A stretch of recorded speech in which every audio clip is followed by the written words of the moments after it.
ये है insight with रागा। सोचिए भीतर से।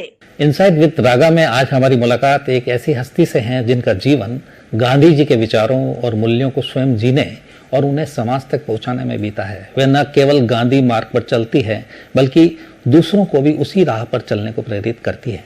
गांधी जी के जीवन से जुड़ा सेवाग्राम आश्रम व गांधी शांति प्रतिष्ठान जोधपुर की अध्यक्ष सक्रिय गांधीवादी और सर्वोदयी कार्यकर्ता श्रीमती आशा बोत्रा ने खादी, गोसेवा, महिला सशक्तिकरण और शिक्षा जैसे अनेक क्षेत्रों में काम करते हुए एक मिसाल कायम की है। न केवल जोधपुर बल्कि राज्य व राष्ट्रीय स्तर की विभिन्न संस्थाओं को वे अध्यक्ष या संरक्षक के तौर पर अपना सानिध्य प्रदान करती आई हैं। बचपन से ही उन्हें ऐसा वातावरण मिला जहां उनकी माता छगन बहन राजस्थान की महिला सरपंच रही और पिता त्रिलोकचंद गुलेच्छा सर्वोदयी कार्यकर्ता व गौसेवी के रूप में समाज सेवा में जुटे रहे। ये संसार आगे चलकर उनकी पहचान बने। आज वे उसी गांधी विचारधारा की जीवंत मिसाल है। आइए ऐसी ही विलक्षण प्रतिभा की धनी श्रीमती आशा बोत्रा से जानते हैं उनके जीवन का सार। इनसाइट विद रागा में आशा दीदी आपका हार्दिक स्वागत। सबसे पहले तो मैं आपसे ये जानना चाहूँगा कि आप बचपन से ही गांधीवादी माहौल में रही और हमेशा आपको माता पिता से ऐसे संस्कार मिले, क्योंकि आपकी माताजी राजस्थान की पहली महिला सरपंच रही, आपके पिताजी ने बचपन से ही समाज सेवा में अपना जीवन गुजारा है। ऐसे में आपको ये प्रेरणा मिली आगे बढ़ने की, तो आप उसको अपने लिए क्या अचीवमेंट मानती है? सभी साथियों को जय जगत। और आपने मुझे ये अवसर दिया सबसे रूबरू होने का और बात करने का। मैं हमेशा सोचती हूँ कि जब तक हमारे संवाद स्थापित नहीं होते, जब तक हम बातचीत नहीं करते, एक दूसरे के साथ हम मिलते नहीं हैं, तो हम आगे बढ़ते नहीं हैं। आगे बढ़ने से मेरा मतलब है कि हम अपने जीवन के जो भी कार्यक्रम या जीवन के जो भी कार्य करते हैं, उन सब कार्यक्रम में हमारी सहभागिता होनी बहुत ज़रूरी है। और विशेष करके गांधी जी, महात्मा गांधी जी सामूहिक सहभागिता का बहुत बड़ी बात कहते थे। उन्होंने कहा व्यक्ति अकेला चल सकता है, लेकिन सामूहिकता के साथ चलना बहुत कठिन होता है। इसलिए हम समूह के साथ कैसे काम करें, समूह के साथ कैसे बैठें, समूह के साथ कैसे बोलें, ये हमारा अपना एक प्रशिक्षण कार्यक्रम भी हमारे जीवन में चलता रहता है। तो इन सब बातों को लेकर शैशव बीतता है, बचपन बीतता है और हम बड़े होते हैं और एक से एक दूसरे पायदान पे हम आगे बढ़ते जाते हैं। उस बढ़ने में परिवार, वातावरण, समाज और राष्ट्र का बहुत बड़ा योगदान होता है। उस योगदान में जब मैं देखती हूँ, जब मेरी अपनी समझ बनती है, क्योंकि जो शुरू के जो बीज और जो अंकुर होते हैं वो आपके अंदर तो आ जाते हैं, सोशलाइजेशन की प्रक्रिया में भी आते हैं, लेकिन वो कब जाके उसका प्रस्फुटन होता है ये हमें भी धीरे धीरे मालूम पड़ता है। उस समय नहीं मालूम पड़ता है। उस समय कई चीज़ें एक्शन रिएक्शन में भी आती हैं, क्योंकि जो बचपन होता है वो बचपन बहुत अपनी तरह का होता है, कुछ नया सीखने का होता है। और उस बचपन में नकल करने का भी होता है, दूसरों को देखने का भी होता है और अपने आप का दूसरे से तुलना करने का भी होता है। तो ये कई चीज़ें अपनी जो स्वाभाविक, जो बचपन की अपनी मौलिकता जो स्वाभाविक रहता है वो स्वाभाविक सब में रहता है, हमारे में भी रहा। हमने जब माँ बाबू जी को देखा और माँ बाबू जी को समझने की कोशिश करी, देखा मतलब समझने की कोशिश करी। उस समझने की कोशिश में हमने देखा कि एक छोटे गांव खीचन में, जो फलोदी तहसील का गांव है, तो उस गांव में उन्होंने परिवर्तन की दिशा और दशा को कैसे बदला।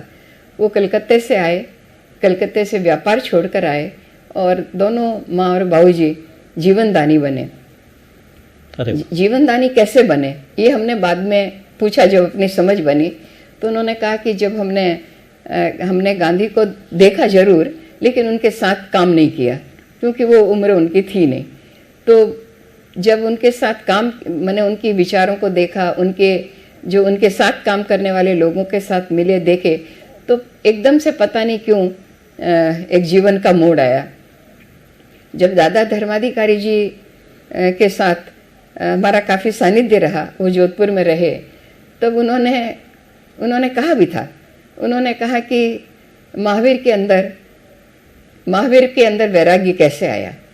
तो ये जो वैराग्य को उन्होंने एक साधु के वेश में या साधु की परिणति में नहीं माना, लेकिन उन्होंने सामाजिक क्रांति परिवर्तन की दिशा में अपने आप को समर्पित कर दिया। मैं जब बात खींचन की करती हूँ तो हमारा बचपन में मुझे एक घटना याद आती है। भाई बाबूजी जब काम करते थे तो वो अस्पृश्यता निवारण का एक दौर था, आज़ादी के बाद का दौर था। बिल्कुल, छुआछूत को, अनटचेबिलिटी को लेकर काम करते थे। तो उन्होंने, क्योंकि उन्होंने काम वहीं से शुरुआत की थी, गांधी के जो एकादश व्रत हैं उन व्रतों के साथ उनका बिल्कुल साम्य योग ही बनने का था। वो सत्य, अहिंसा, अस्तेय, ब्रह्मचर्य, असंग्रह, शरीर श्रम स्वाद, सर्वत्र भय वर्जनम, सर्वधर्म समानत्व, स्वदेशी स्पर्श भावना, विनम्र व्रत निष्ठा से ये एकादश सेव्य है। महावीर और बुद्ध ने 5 व्रत दिए, गांधी ने 6 व्रत और जोड़ दिए। वो 6 व्रत सामाजिक उपादेयता को लेकर थे, सामाजिक सरोकार को लेकर, सामाजिक परिवर्तन के लेकर थे। एक घर में खाने की दावत थी और उस खाने की दावत में बच्चों को शौक होता ही है। हम लोग पहुंचे। हम जब पहुंचे तो मैंने देखा कि एक व्यक्ति को पूड़ियाँ चाहिए थी, तो मैं उनको परोसने के लिए जैसे ही गई तो उन लोगों ने खाने से मना कर दिया, लेने से मना कर दिया। हमें अलग बिठाया गया, लेकिन मेरे समझ में नहीं आया कि हमें अलग क्यों बिठाया। हमने सोचा शायद पंक्ति अलग होगी, लेकिन कहा कि नहीं, आप अस्पृश्यों के साथ आपने काम किया है और आपके बाबूजी को घर से अलग घर दिया है, इसलिए आप भी अछूत हो और आपको आपकी ये जो जितनी पूड़ियाँ बनी हुई है ये सब अछूत हो गई है। मेरे मन के कोमल मन में वो बहुत बात खटकी और वो चली, और मैंने बाबूजी से, माँ से प्रश्न किया कि ये क्यों हुआ। तब उन्होंने जीवन की घटनाओं को बताना शुरू किया कि कैसे उन्होंने मेला ढोने की प्रथा को ख़त्म करने के लिए खुद जब तगारी में, क्योंकि वहाँ कोई सॉकपिट होते नहीं थे, टॉयलेट बने हुए नहीं होते थे, तो मेला एक जगह जमा होता था या बाड़े में होता था, तो उनको इकट्ठा करके जो कुंडे पे तगारी में लेकर जाने लगे तो लोगों ने पत्थर फेंकने शुरू किए। वो जब घटना मेरी आंखों के सामने हमने देखी, झाड़ू हाथ में देखा और उनके साथ में माँ पाँव पड़ती थी, पगे लगती थी, उनसे बात करती थी, कभी पल्ले को अलग नहीं रखा, सबके साथ उनके घर में जाती थी। एक संभ्रांत परिवार से आई हुई महिला अपने आप को किस तरह से उस परिवर्तन में ढाल देती है, ये मेरे लिए बहुत ही मेरे लिए एक पहला दौर था प्रशिक्षण का। हमने देखा कि कुएं पे जो कोयर होता है, वहाँ पे कोयर कहते हैं, तो उस कुएं में पानी जो महिलाएं तो चढ़ ही नहीं सकती थी, और जो कोयर होता था उस कोयर का जो पानी रिस रिस के नीचे आता था, जो ठानों में आता था, उस ठानों के पानी से वो लोग, वंचित वर्ग के लोग उसको पानी लेने जहाँ पशु पीते थे। तो ये जो पशु के साथ साम्यता उनकी थी, हमारी क्यों नहीं थी? ये मेरे मन में आया। ये मेरे मन में नहीं आया कि क्यों, कौन पानी ले रहा नहीं ले रहा, लेकिन मैंने कहा कि ये, फिर मैंने प्रश्न किया, तो इन प्रश्नों के साथ मुझे इन प्रश्नों के जवाब बाद में मिले। और उन्होंने जब सत्याग्रह किया, इन सब विषयों पर सत्याग्रह किया गांव में, तो वो सत्याग्रह आज भी मेरे जहन में बैठा हुआ है। मैं 5-7 साल की रही होंगी, लेकिन वो सत्याग्रह मेरे जीवन में आज भी मेरे एक फलक पे चित्रावली की तरह आते हैं, पिक्चर की तरह आते हैं। और मैं सोचती हूँ कि उस समय 70 साल पहले इन्होंने कितनी कठिनाइयां झेली होगी जो आज हम उतनी नहीं झेल पा रहे। मैं बिल्कुल आपकी बात समझ पा रहा हूँ कि आपको बचपन में ही इतना सब कुछ सीखने को मिला, इतना सब कुछ देखने को मिला। आज इतना कुछ करने के बाद आप एक ऐसी संस्था जो सेवाग्राम, जो महात्मा गांधी जी की कर्मस्थली रही है उनके अंतिम दिनों में, आज आप वहाँ पे अध्यक्ष के तौर पे, ये हमारे जोधपुर के लिए बहुत बड़ी गौरव की बात है, राजस्थान के लिए गौरव की बात है कि आप उनका अध्यक्ष पद संभाल रही है और उसे संचालित कर रही हैं। आप जब वहाँ जाते हैं तो आपको कैसा महसूस होता है? जहाँ बापू रोज सुबह शाम प्रार्थना करते थे, आपको अंदर से क्या फील होता है? मैं, सेवाग्राम एक मंदिर नहीं है, सेवाग्राम पुजारी का पूजालय नहीं है, सेवाग्राम एक साधना का केंद्र है, आत्म साधना का केंद्र है। जब अध्यक्ष के लिए चुनाव नहीं, एक मनाव जैसी स्थिति वहाँ पर रहती है। और मैं वहाँ जाती तो रही थी, लेकिन जब अपने पद पे जब आप आते हो तो आपको कई चीज़ें समझ आती है। लेकिन उस धरती का जब स्पर्श करती हूँ तो मेरा अंदर से जो दिल होता है एकदम रोमांचित भी होता है, और मुझे अपने किए हुए कार्य, अगर मेरी कुछ गलतियाँ रही हो तो उसको प्रायश्चित करने का भी मैं वहाँ पर मानती हूँ। मैं महसूस करती हूँ कि ये धरती अपने आप को समझने के लिए, अपने आप को प्रायश्चित करने के लिए भी मुझे यहाँ पर लेकर आई है। क्योंकि गांधी के जीवन में कई घटनाएं, गांधी के जीवन से कई घटनाएं सामने आई। उन घटनाओं को जब मैं अपने चरितार्थ करते हुए देखती हूँ तो मैं पाती हूँ कि मैं अपने आप को कहाँ, अपने आप को फिट पाती हूँ कि नहीं पाती हूँ उस आश्रम में। और एक एक करके उन चीज़ों को लेने की कोशिश करती हूँ। सेवाग्राम आश्रम सादगी का स्पर्श है, सौम्यता का स्पर्श है, और बहुत एक लोगों के प्रति संवेदना का भी है। वहाँ पर न कभी दिया जलता है, न कभी दीपक जलता है, न कभी पुष्प चढ़ाए जाते हैं, न कोई गांधी का वहाँ फोटो भी नहीं है। गांधी का एक फोटो भी सेवाग्राम आश्रम में नहीं है। वो जो कुटियाँ बनाई गई है, और उन कुटियों के लिए भी गांधी ने जब कहा था, जमनालाल जी बजाज ने वहाँ जमीन दी वर्धा में और सेवाग्राम में, से गाँव से वो सेवाग्राम बना, तो उन्होंने कहा कि जो यहाँ के 1 मील के अंतर में जो चीज़ें मिलती है उसी से वो कुटिया बनाई जाएगी। तो धीरे धीरे वो कुटियाएँ बनी, और वो कुटियाँ ही प्रेरणा का स्रोत बनी। और वहाँ पर जितने भी जो आज़ादी के उस समय के जो दीवाने, आज़ादी के जो पगले लोग, जिनको हम कह सकते हैं पागल, जिन्होंने अपनी जुनून माना जिनको, वो वहीं से बने। और 1942 का आंदोलन विशेष करके वहीं से प्रतिपादित हुआ। दीदी, कई बार ऐसा लगता है कि आप जब इतना काम गांधी जी के विचारों को प्रसार में, उनके विचारों को जीने में कर रही हैं, तो कई बार आपको अंदर से महसूस होता है कि आप जितना डीपली गांधी में जी रही है उतना लोग उससे दूर भाग रहे हैं। कई बार ऐसा भी नहीं महसूस होता होगा कि आज गांधी 2 अक्टूबर उनकी जयंती के दिन या पुण्यतिथि 30 जनवरी तक सीमित होकर रह गए कि हमें उनकी तस्वीर पर माल्यार्पण कर दें। तो ऐसे वक्त में आपके मन में क्या भावना आती है सेवाग्राम में रहते हुए? क्या गांधी तस्वीर पर माला अर्पण करने तक ही सीमित रह गए? बिल्कुल, आपने सही इसका इंगित किया। जब कोई चीज़ सरकारी कार्यक्रम बन जाती है तो उसको असरकारी कैसे बनाया जाए, ये विनोबा जी हमेशा कहा करते थे। तो सरकार और गैर सरकार की जब बात होती है, वैसे तो हम सब भाग उसी के हैं, लोकतंत्र का भाग है, लेकिन संस्कृति और सभ्यता 2 शब्द है, वो दोनों भिन्न हैं। संस्कृति संवेदनशील होती है, संवेदनशील की संज्ञा होती है, और सभ्यता लादी जाती है। हम लोग पश्चिमी सभ्यता में इतने रंग गए कि हमने अपने देश की संस्कृति को समझना भूल गए। संस्कृतियां हैं अलग अलग राज्य की, अलग अलग वर्ण की, जाति की, सबकी अलग अलग, अपने रहन सहन की सबकी अलग अलग संस्कृति है। तो उन संस्कृतियों का जब समावेश होता है तो वो एक बहुत बड़ा एक राष्ट्र का रूप लेता है। भारत एक उसका एक अनुपम उदाहरण है। हम विश्व नागरिकता की बात जरूर करेंगे, लेकिन हम किसी एक गुलामी से निकल के दूसरी गुलामी की ओर आ रहे हैं, सभ्यता की गुलामी की ओर आ रहे हैं। तो वो जो सभ्यता है वो भौतिक चीज है, और जैसे जैसे भौतिकता का मापदंड बढ़ता जाता है और हम अपने आप को सोचते हैं कि ये तो सभ्य नहीं है, हमारा बैठना, हमारा बोलना, हमारा खाना, एटिकेट से जो बात कही जाती है, हम एक सादगी और सहजता की जब बात करते हैं तो सादगी और सहजता में सभ्यता बहुत आगे पीछे ढकेल देती है। और जो आज का युवा है, आज के जो किशोर बच्चे हैं, वो सारे बच्चे और जो युवा और जो सोचने वाले लोग हैं, वो भी इसमें कैसे बहते चले जा रहे हैं। तो इसको हमारे देश को बचाना है।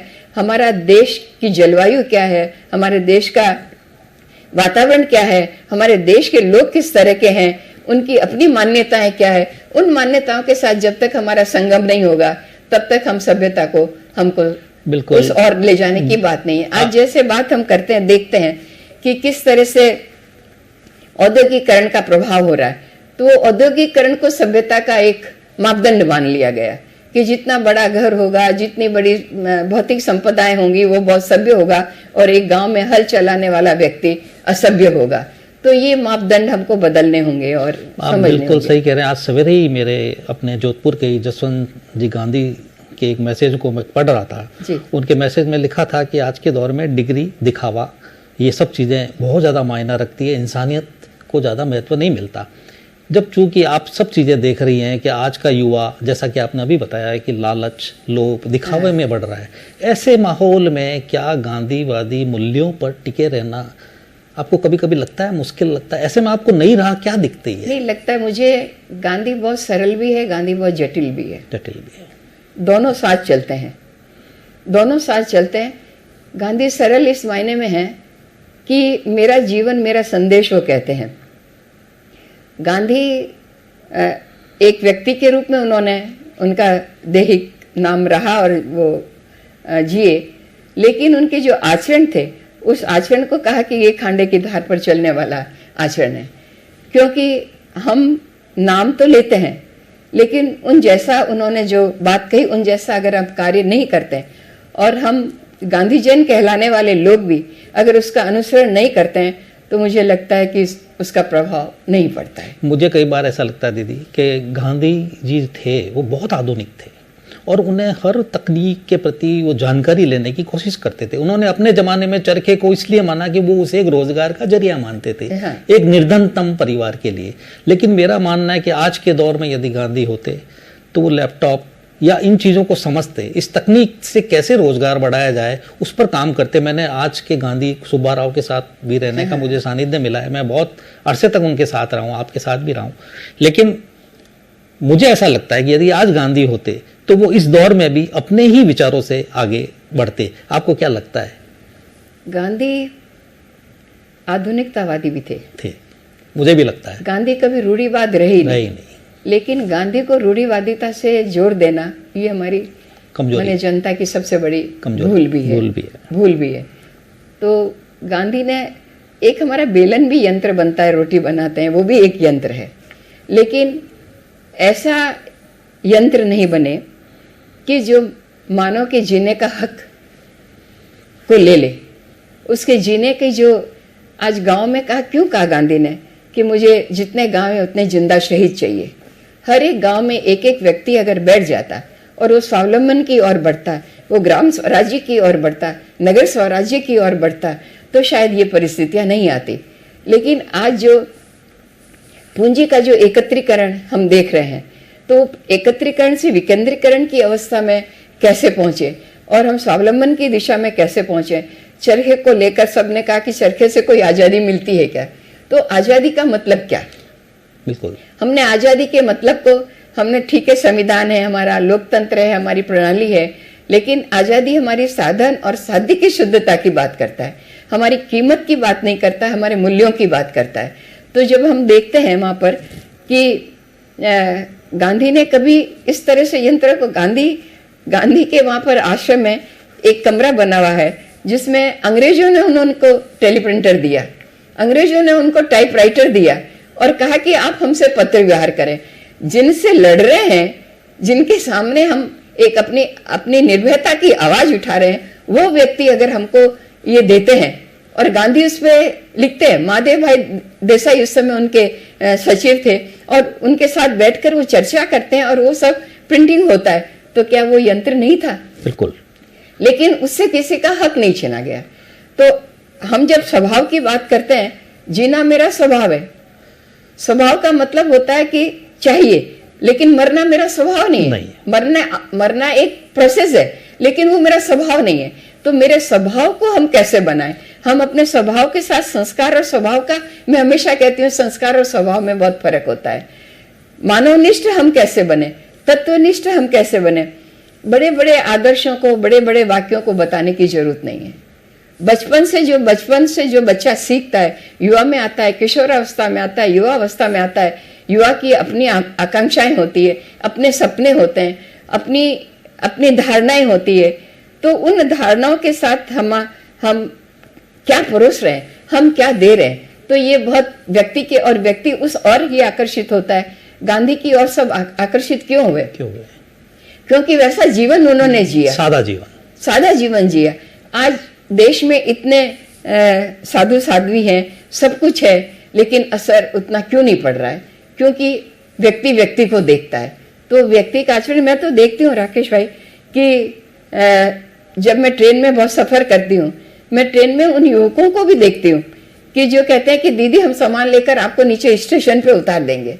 मैं जब प्लेटफॉर्म पे चलती हूँ तो एक युवा दौड़ के आता है और कहता है दीदी ठहरिए ठहरिए। मैं पीछे मुड़ के देखती हूँ कि कुछ छूट गया या कुछ बात कह रहे हैं कि नहीं आप ये बैग मुझे दे दीजिए। तो गलत तो कोई होता ही नहीं है। ये हमारे देश की थाती है। हाँ, ये हमारी संस्कृति है, ये हमारी ख्याति है। तो मेरी आंखें नम हो गई। मैं कहती हूँ बेटा ये तुम्हारे मन में कैसे आया। मैं ट्रेन में जाती हूँ तो ट्रेन में उन लोगों से बात करती हूँ। मैं गांधी की किताब, गांधी की डायरी लेके बैठती हूँ ताकि वो मुझसे प्रश्न करें, ताकि वो मुझसे जाने और मुझसे जिज्ञासा एक बात करने की कोशिश करें। तो हमें संवाद करने छोड़ दिए, हमने युवाओं को छोड़ दिया, युवाओं को अपने साथ लेकर चलने का।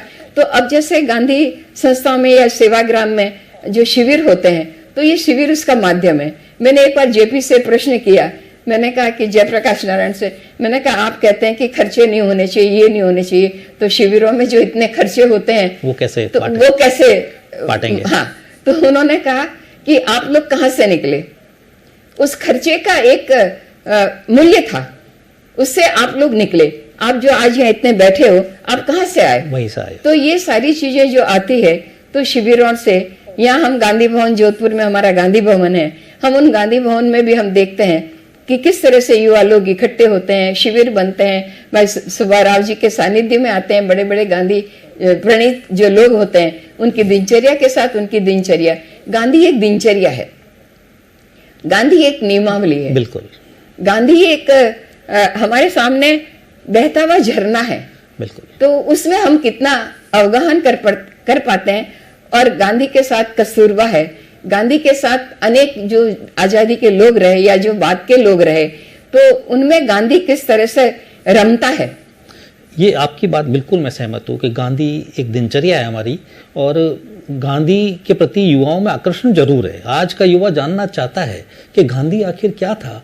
वो कई बार कहते हैं ना कि लोग विश्वास नहीं करेंगे कि कोई ऐसी, आइंस्टीन ने कहा कि ऐसी शख्सियत आई, ऐसा कोई हार्ड मास का पुतला हुआ है क्या? हाँ। लेकिन मेरा ये मानना है कि आज का दौर या आप लैपटॉप की दुनिया से भी आगे, हम आर्टिफिशियल इंटेलिजेंस के दौर में गुजर रहे हैं, जहां हाथों की कोई वैल्यू नहीं रही, हाथों की मेहनत की कोई वैल्यू नहीं रह जाएगी।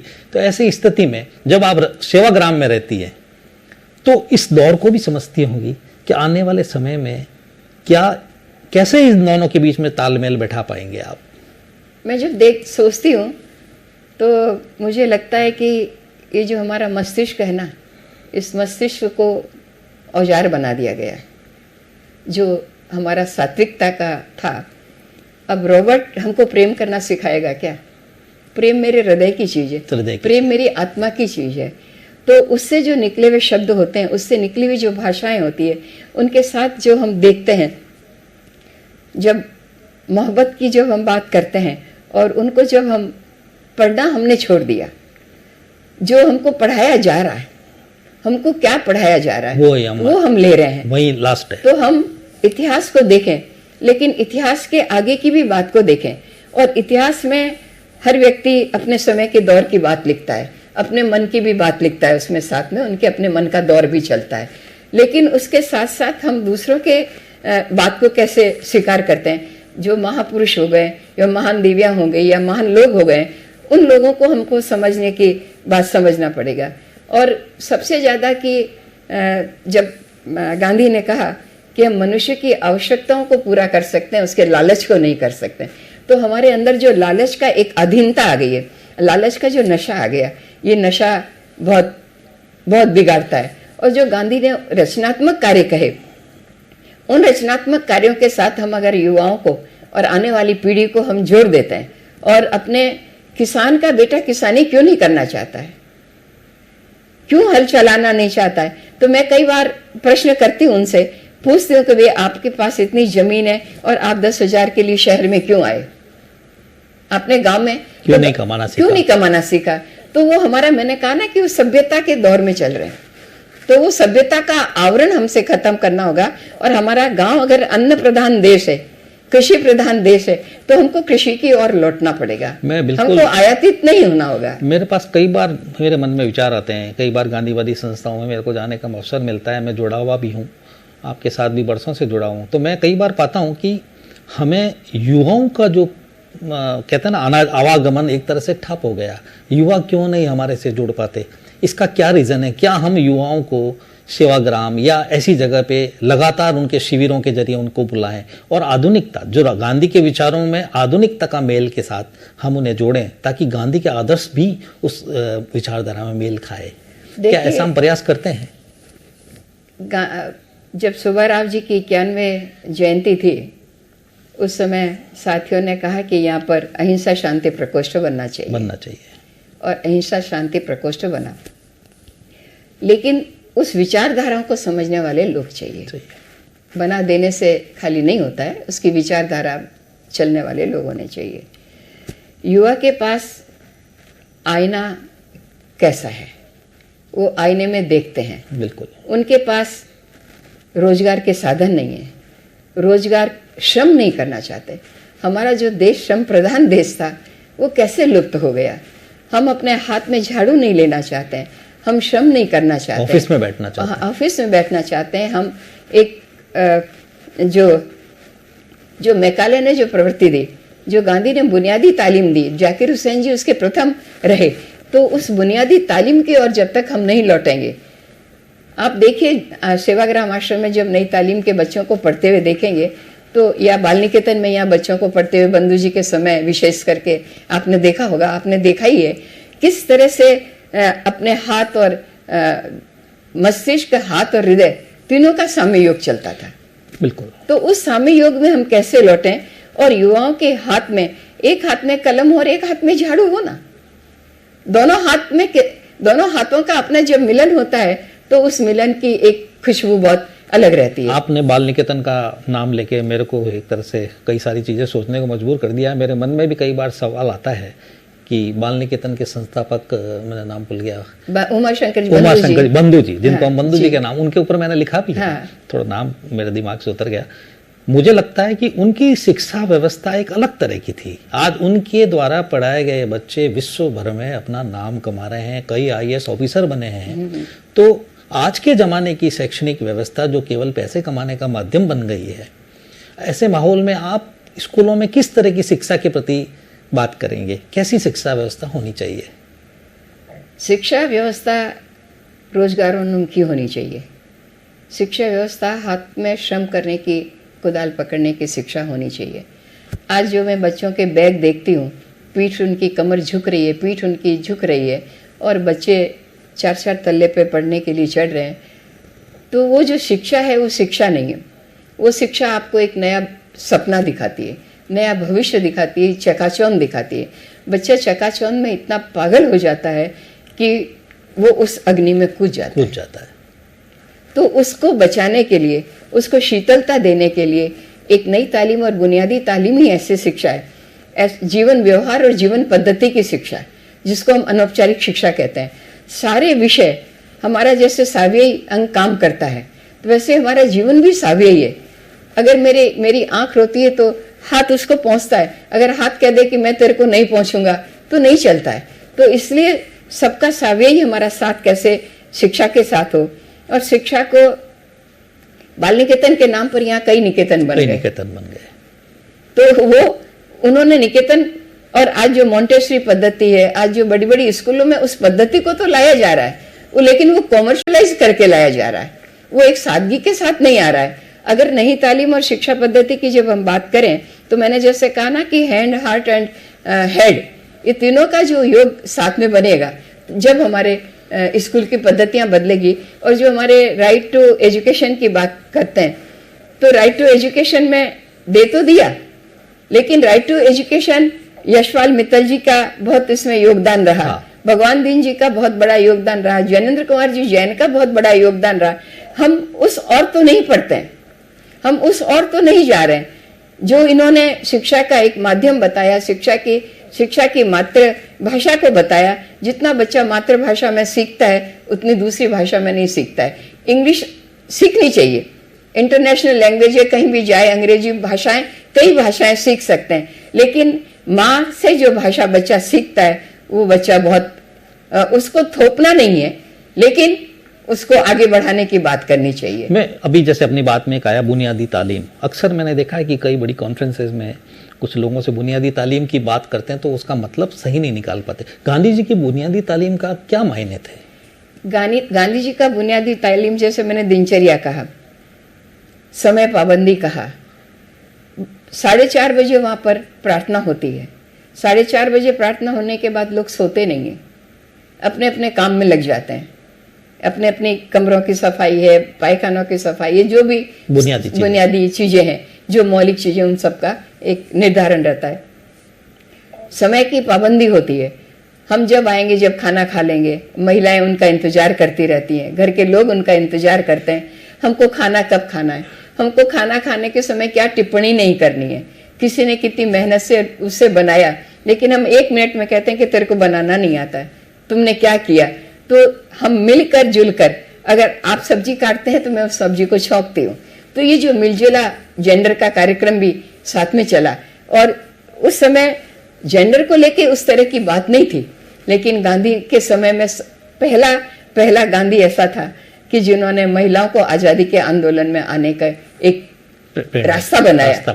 डांडी मार्च से लेकर एक रास्ता बनाया। आप डांडी मार्च का जब फोटो देखते हैं तो सरोजिनी नायडू जी को उसमें पाते हैं।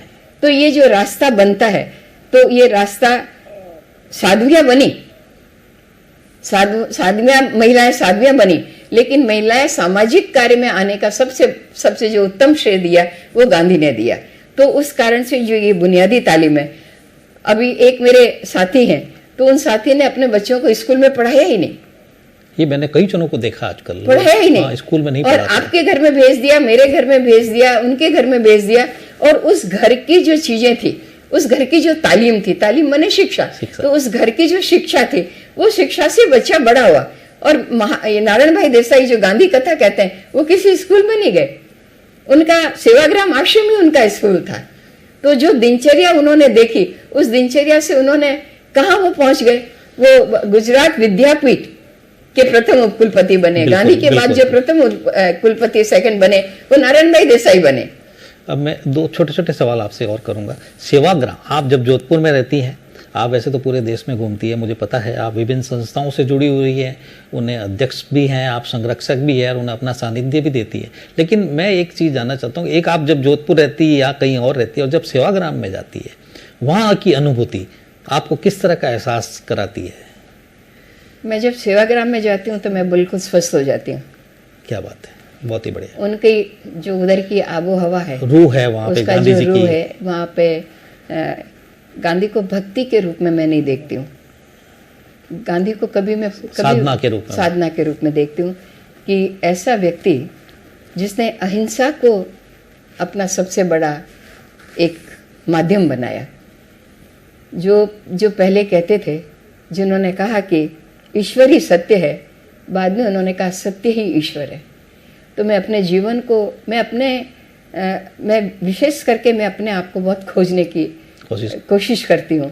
और मैंने कहाँ कहाँ असत्य बोला, मैंने कहाँ कहाँ कुछ गलतियाँ की, उसको मैंने कहा, पहले भी आपसे कहा कि मैं उसको अपने आप को देखने की कोशिश करती हूँ। मेरी ऑफिस में मेरा कोई काम होता ही नहीं, घूमने का। उस पेड़ के नीचे कभी कभी जब बैठती हूँ मैं, तो जेएनयू के बच्चे भी आते हैं, बाहर के भी बच्चे आते हैं, बहुत शिक्षण संस्थाएं भी आती हैं। विदेशी बच्चे भी आते हैं? विदेश के बच्चे रिसर्च करने आते हैं, अभी भी आ रहे हैं। आज अभी 18 कंट्रीज के बच्चे युवा बैठे हैं सेवाग्राम में। और सेवाग्राम उनको वो उपादेयता देता है, उनके साथ श्रमदान करते हैं बच्चे। और वहाँ पे जो हॉस्पिटल है, मेडिकल हॉस्पिटल है, जो कस्तूरबा हेल्थ सोसाइटी, और जो पहली जो हमारी स्वास्थ्य मंत्री रही थी सुशीला नैयर जी ने, उन्होंने महात्मा गांधी अस्पताल बनाया, जो गांधी जी आपके एलोपैथी के विरोधी थे। तो उन्होंने कहा मैं विरोधी उस तरह का नहीं हूँ, परिवर्तनकारी हूँ, लेकिन अगर जरूरत है तो आप दे दो। वो प्रयोग अपने ऊपर करते थे, अपने ऊपर उन्होंने प्रयोग किया, लेकिन उन्होंने प्रयोग को थोपा नहीं कभी। अपने जीवन के साथ कस्तूरबा के साथ भी कई चीजें प्रयोग में आई, लेकिन उन्होंने बाद में कहा, पूछा किसी ने भी आपने थोपा क्यों है, तो कहा कि ये कस्तूरबा को तैयार करने की चीज थी। कस्तूरबा तैयार हुई। एक मैं वाक्यांश आपको बताती हूँ कि जब सेवाग्राम की जब प्रार्थना, आप ये प्रार्थना स्थल वहाँ का सबसे बड़ा एक अचीवमेंट है। आज पूरे दुनिया में प्रार्थनाएं होती है सब जगह, चर्च में, मंदिर, मस्जिद, सब जगह प्रार्थनाएं होती है, हर धर्म में प्रार्थनाएं होती है। लेकिन जो सेवाग्राम में जो प्रार्थना होती है वो दुनिया में एक अकेला सेवाग्राम है जहाँ पर इस तरह की प्रार्थना होती है, सर्वधर्म की प्रार्थना होती है, जहाँ पर सारे धार्मिक, सारे संप्रदाय, सारे पंथ सब मिलकर बैठकर उन चीजों को दोहराते हैं। और ये बच्चों के अंदर सर्वधर्म की जब बात आ जाती है तो बताइए वैमनस्य कहाँ रहा? क्यों लड़ाई की बात होती है, क्यों नफरत की बात होती है, एक दूसरे को देखकर हम क्यों मुंह फेर लेते हैं? कल तक हम दोस्त थे, आज हम इतने, हमारी क्यों हो गई? दीदी मुझे भी वहाँ पे 2 बार जाने का सौभाग्य मिला है नेमीचंद जैन भाऊ साहब के साथ। दोनों बार मैं जब भी वहाँ गया 2-2 3-3 दिन हम रहे, तो मैं पूरे टाइम मेरा समय उसमें बैठकों में कम, प्रार्थना सभा में ज़्यादा गुजरता था और उसको देखने में निकलता था। आप दर्शकों को तो शायद आपको देख के लग भी नहीं रहा होगा कि आप एक गंभीर बीमारी से गुजरी हैं, कैंसर जैसी बीमारी को आपने अभी हरा के लौटी, लेकिन आपको देख के कहीं नहीं लगता कि वो बीमारी आपके पास आई थी। तो ऐसे में मुझे लगता है कि इसके पीछे भी गांधी विचार बहुत मायने रखते हैं। आपने अपने आप को इतना व्यस्त रखा होगा कि वो बीमारी भी अपने आप हार गई और आपको इसी तरह दौड़ने के लिए मजबूर किया। मैं सोचती हूँ कि ये बीमारी आई कैसे? मेरा खान पान और सब स्वस्थ है, सब उसी तरह से निरोगी और सब हम चीज़ों को समझते हैं, लेकिन शरीर के भीतर क्या आंदोलन चलते हैं ये पता नहीं, और क्यों आंदोलित हो जाता है। जब मुझे मालूम पड़ा और जब दिखाया तो मुझे एक डॉक्टर साहब ने पूछा वर्धा में कि आशा जी आप क्या महसूस कर रही हैं? तो मैंने कहा मुझे लगता है क्या मेरी आज़ादी चली गई। मेरा प्रथम वाक्य ये निकला। उन्होंने मेरे कंधे पे हाथ रखा, उन्होंने कहा कि इस आज़ादी को हम बचाएंगे। आपके मन में ये क्यों आया? तो मैंने कहा कि एक कमजोरी के कारण आया, लेकिन जिन डॉक्टर साहब ने मुझे ये संदेश दिया, गांधी ने इतने उपवास किए थे, गांधी इतने बीमार पड़े, कस्तूरबा इतनी बीमार पड़ी, लेकिन उन्होंने अपने मूल्यों को नहीं छोड़ा। ये मेरे आदर्श रहे। एक ने मुझे पूछा कि आपके जीवन मूल्य में रोल मॉडल कौन है? मैंने कहा कि एक बच्चा भी मेरा रोल मॉडल है और एक बड़ा डॉक्टर भी रोल मॉडल है, काम करने वाले भी रोल मॉडल, सब हैं, एक व्यक्ति नहीं है। कई लोगों से मिशन के साथ वो मॉडल चलते रहते हैं और आगे बनते रहते हैं। जो व्यक्ति सत्याग्रह करता है, जो व्यक्ति उपवास करता है, ये मेरे जीवन का सत्याग्रह मानती हूँ। मैं अपने जीवन का सत्याग्रह मानती हूँ। बीमारी को भी एक सत्याग्रह के रूप में देखकर मैं ये सोचती हूँ कि इससे मैं कैसे बाहर आऊँ और कैसे निकलूँ। तो मैंने कभी जब मुझे कहा कि आप बाहर बैठिए, हम यहाँ पर पूरे उसके डिस्कस कर रहे हैं आपके बीमारी का, तो मैंने कहा मेरी बीमारी है, मैं जानना चाहती हूँ कि मुझे क्या हुआ है। आप मुझे बाहर क्यों बिठा रहे हैं? मैं इसको मैं समझने के लिए मैं तैयार हूँ। तो मैं समझी, अहमदाबाद में आए और सब इलाज चला और सब कुछ चला। लेकिन परिवार का जो सहयोग रहता है, जो साथियों का सहयोग रहता है, उस सहयोग ने मुझे बहुत मनोबल दिया। मेरे अपने जो कार्यक्रम के साथी, मेरे कर्म क्षेत्र के साथी, घर के साथी और बच्चों की जो अपनी भावना है, मैं आज बाहर काम कर पाती हूँ तो आप लोगों की वजह से कर पाती हूँ। आप लोगों ने जितना प्रेम दिया, जितना स्नेह दिया, ये मेरे लिए किसी औषधि से कम नहीं है। बिल्कुल, मैं इसको मानती हूँ। और ये जो औषधि है, ये औषधि कहीं से खरीदी नहीं जाती है, ये अपने आप तैयार होती है और इम्यून बनती है हमारे अंदर उपस्थित। मैं आपसे आज मिली तो मेरे दिल में एक अलग तरह का वेग आया। मैं किसके साथ बात कर रही हूँ? जो ये समझ रख रहे हैं, क्योंकि समझ रखने वाला व्यक्ति ही इन प्रश्नों को करते हैं, दूसरे व्यक्ति इस तरह के प्रश्न नहीं करते हैं। कई बार मेरे जब इंटरव्यूज होते हैं, बात करते हैं, तो मैं उनको कहती हूँ, मैंने कहा सादगी के साथ अगर आपका स्पर्श हो तो मुझसे बात करिए। बिल्कुल, आप मेरे साथ चलने को तैयार हैं तो मुझसे बात करिए। खाली बात करने के लिए मैं बात नहीं करती हूँ। दीदी, आपको मैं बता दूं कि मैं जब आपके साथ बातचीत शुरू की तो मेरे मन में बहुत सारे सवाल थे, लेकिन अभी भी मेरे मन में बहुत है। मुझे लगता है एक बार और कभी आपके साथ मुझे वापस बैठना पड़ेगा, क्योंकि आप एक अपने आप में एक जनता को मैसेज हैं, आपका जीवन एक मैसेज है। आपने हमारे लिए इतना समय निकाला और दर्शकों से इतनी अच्छी बातें की, आपने सेवाग्राम के बारे में बताया। हम सभी आपका बहुत धन्यवाद ज्ञापित करते हैं और हम जल्दी ही ज़रूर अगले एपिसोड में मिलेंगे। आपका बहुत बहुत शुक्रिया। बहुत बहुत राकेश, आपको धन्यवाद दूं कि आपने मुझे लोगों तक पहुंचाया, आपने रूबरू कराया और मेरी आँखों का पानी और उन चीज़ों को साफ कर सके जो हमारे अंदर या बाहर जो हिंसा बढ़ रही है, उस हिंसा को किस तरह से रोका जा जाए, सके, किस तरह से हम युवाओं के बीच में जाएं और युवाओं की कोई गलती नहीं है। जय जगत के नारे को बुलंद करें। जय जगत का नारा हम मस्ती के साथ अपने जिए और उस मस्ती में हमारा आध्यात्म कैसे बने, सात्विकता कैसे बने, तो इस ओर हम बराबर प्रयत्नशील हैं। और हर क्षण हर पल हमारी मंजिल होती है, मंजिल कोई एक मंजिल नहीं है। तो गांधी कभी मरा नहीं, न कभी मरेगा। गांधी अमर है, महापुरुष लोग अमर हैं और होता है एक दौर आता है, लेकिन लौटना पड़ेगा इस देश को गांधी की ओर ही।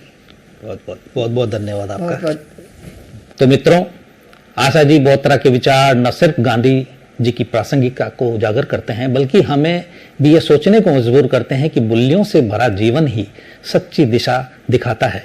आपकी यात्रा और आपके अनुभव आज की पीढ़ी के लिए प्रेरणा है। हम आपके समय और मार्गदर्शन के लिए हृदय से आभार व्यक्त करते हैं और हमसे जुड़े रहने के लिए आप सभी दर्शकों का धन्यवाद। अगले सोमवार को फिर मिलते हैं एक नायाब हस्ती के साथ। तब तक के लिए नमस्कार। ये है इनसाइट विद रागा, सोचिए भीतर से।